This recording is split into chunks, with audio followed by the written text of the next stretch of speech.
This is topic 5. This links into advertising message strategy, and this will be the second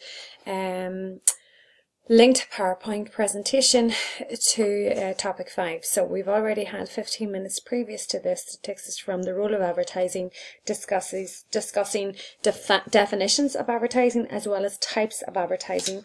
We also looked at advertising models and theories such as the elaboration likelihood model, followed by the persuasion model, involvement model, salience model, and sales promotion model. Right through now to the current slides that we actually concluded on in part 1. The strong theory of advertising insists that advertising can be persuasive and can increase sales by generating long-run purchasing behaviour. Therefore, very valuable advertising. However, the weak theory of advertising suggests that we as consumers' purchase behaviour more or less is based on habit. Therefore, advertising is only therefore useful in order to improve knowledge and to reinforce existing attitudes. So essentially, we have this debate whether advertising makes us buy things. Advertising is persuasive. It makes us do things that we necessarily wouldn't have thought about doing. Whereas the other side says we've already had this inherent, inbuilt habit or way of thinking, and advertising is only therefore used to assist or to support or to reinforce. So let's move on. Yes, I appreciate there's a lot of models here, but it's extremely important models. So just to highlight here, the missing word here that you can see highlight below that's not actually in this particular text is involvement. So Vaughan proposed in the FCB Matrix 1980 that combining involvement with elements of thinking and feeling, our 4 primary planning strategies can be distinguished. So Vaughan proposed in the FCB matrix that combining involvement with elements of thinking and feeling, 4 primary advertising planning strategies can be distinguished. So here you have the 4 strategies that we're talking about. So we have number 1, informative, 2, effective, 3 is habit formation, and 4 is self-satisfaction. And under each one of these particular strategies is an example of the different types of materials or products or services, and really the sort of the media or the creative that's used to engage people at that time, depending on the level of involvement from high to low. So this is the FCB matrix. It is older. It basically paved the way for the following particular model. And this model, a relatively newer model, but it's still dated, is the Roster-Percy grid. Again, it takes the level of recognition. So here we have on the blue boxes the brand recognition at the point of purchase. Brand leads the category requirement, and below is category requirement relates to the brand. So brand recall prior to purchase. So maybe we recognize a brand at the point of sale, or whether a brand recall prior to purchase. So we remember a product that we used before and therefore we purchase it. We have this high-low risk that carries through from the previous Vaughan FCB matrix. So what is the risk? We know ourselves when it comes to buying something like an expensive phone, or right down to buying a packet of crisps. Yes, you may say there's a level of involvement, a level of thinking, but the risk is not high in the buying of a packet of crisps, because you can go out and buy another one for relatively low cost. Established target audience, the relief purchases, the reward purchases, and again these are highlighted. So established target audience, how easy are they to reach, and the new target audience. So this particular model argues that involvement is not a continuum, as was highlighted in the previous model. It is impossible to decide when a person moves from high to low involvement, which is fair enough. This model builds in brand awareness as a prerequisite for attitude development. This model builds in brand awareness as a prerequisite for attitude development. Therefore, have you had brand awareness? Are you aware of this brand before? Have you bought this brand before? So are you an established target audience, or are you a new target audience? This grid disaggregates motives into informational and transformational so that a more precise approach to advertising tactics can be developed. Okay, so is it informational based? Is it transformational based? Is there a new market, or is it an established market? Is it a high risk product? Is it a low risk product? Is it a reward purchase versus a relief purchase? This is a slide that basically is now introducing us into message strategy, okay? This is a slide that you originally wouldn't have had in your lecture notes, but you will have it now. So a message strategy is an idea about how to creatively and persuasively communicate a brand message to a target audience. So a message strategy is an idea about how to creatively and persuasively communicate a brand message to a target audience. You do not have this slide, and therefore this slide is new also.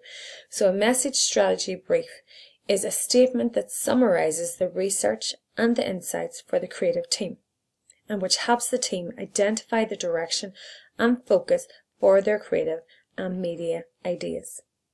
So it is a statement that summarizes the research and the insights for the creative team, which helps the team identify the direction and focus for their creative and media ideas. So again, advertising concerns developing the right message to engage the target audience and to stand out from both the media clutter and other competitors. And you can see here we have this linear model of communications that you've already been introduced to before. And the whole idea that essentially a good advertisement will cut through the media clutter. The noise is already out there. So we have these very important source credibility. So when we take a look at the credibility of the initiator, the company, or the person who's setting up this message, credibility is derived from the image and reputation of an organization, Nike, McDonald's, Maynooth, and they have a marketing strategy, performance indicators, perceived service. Maynooth, for example, have a nice 20-year history of providing educational excellence to students all over Ireland. Reputations of network members, retailers, suppliers, and in the case of Maynooth, alumni. Credibility of the spokesperson, 4 types of spokespersons, and you'll see this through different advertisements. The expert, so we're talking about dental hygiene, you have a dentist. We have the celebrity that's typically linked to shampoo like L'Oreal. We have the CEO, typically they will come out to talk to media, to news channels, etc. And then with the consumer, really, really important. Take a look at any web page of any offering, and you'll see what the consumer says about the service, the brand, or the product that they've experienced. And typically, companies will only put up the good comments. We also have a really interesting theory that I didn't want to pass, and I think it's relevant because it's called the sleepers effect. Okay, so does advertisements work? There is theory out there that suggests that the assumption that high credibility enhances the probability of persuasion and successful communication. So we know that if there's a credible spokesperson, ambassador, CEO, etc., then fantastic.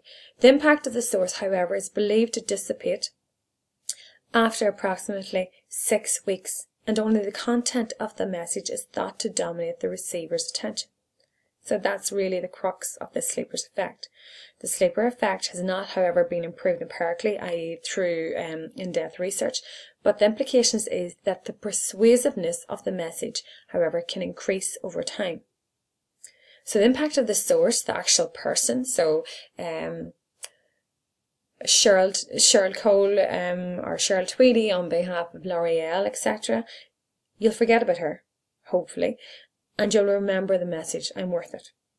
Okay, and the message itself will build momentum, not so much the actual the credibility of the person.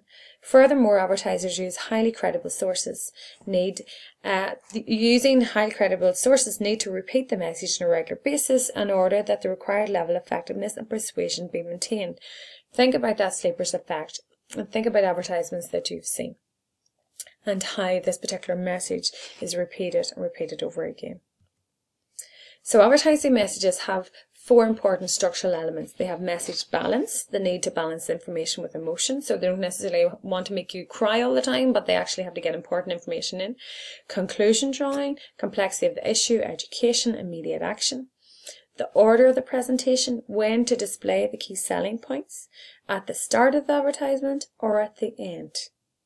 Very interesting. So take a look at retailers like Aldi, Lidl, Tesco. When do they do that? 1 or 2-sided messages. Is it positive only information, or is it negate negative? So you know, to fight off the sort of the fear factor, to fight off bad breath or yellow teeth, then buy our product. You can see how they can put in the fear elements, these negatives, and then all of a sudden provide you with a solution, a positive. So we have advertising message, the message appeal. This is really where this is where the fun comes in. So there's two primary message appeal types. There's the information-based appeal and the emotion-based appeal. So information-based appeals are the rational appeals, providing logical information. There are 4 types of information-based messages. We have the factual appeals, which are logical, reasoning aimed at center root processing, insurance companies, utility companies. You can see how they come into 4 credit cards, very much based on needing to know the basic information. To follow up with that sort of information-based message appeal, you will have received message tactics. These come in sort of different options. These will be available to you through your additional notes under topic 5.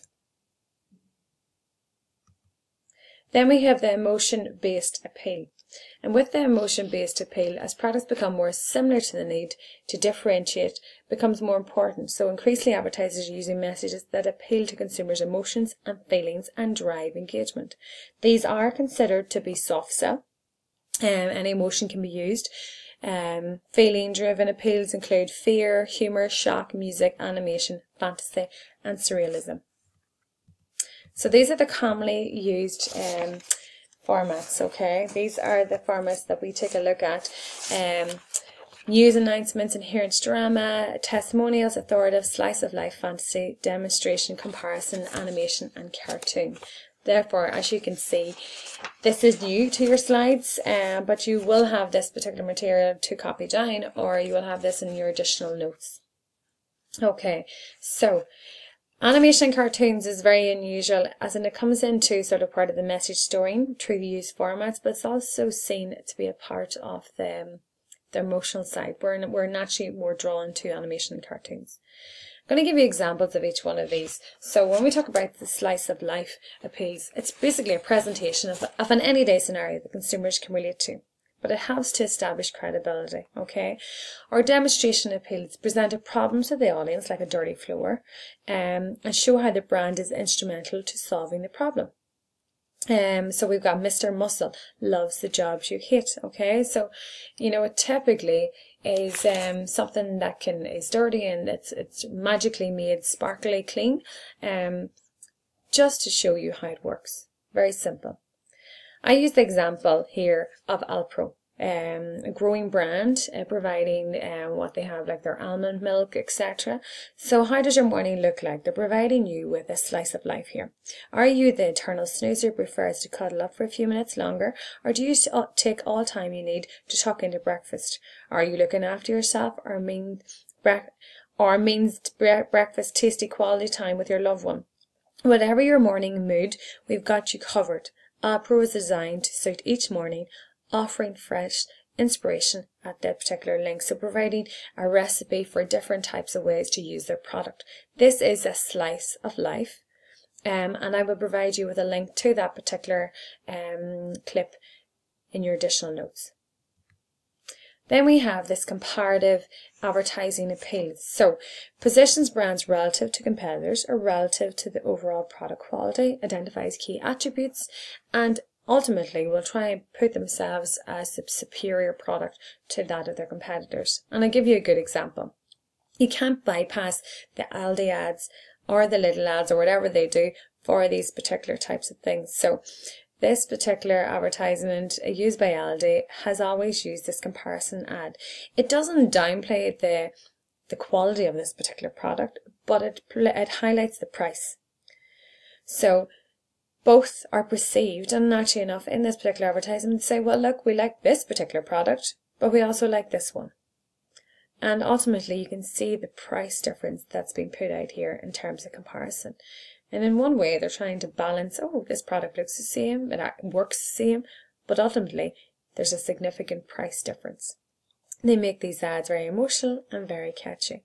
We're going to stop on this particular slide, and we will pick up in our final presentation in the third part of topic 5 next.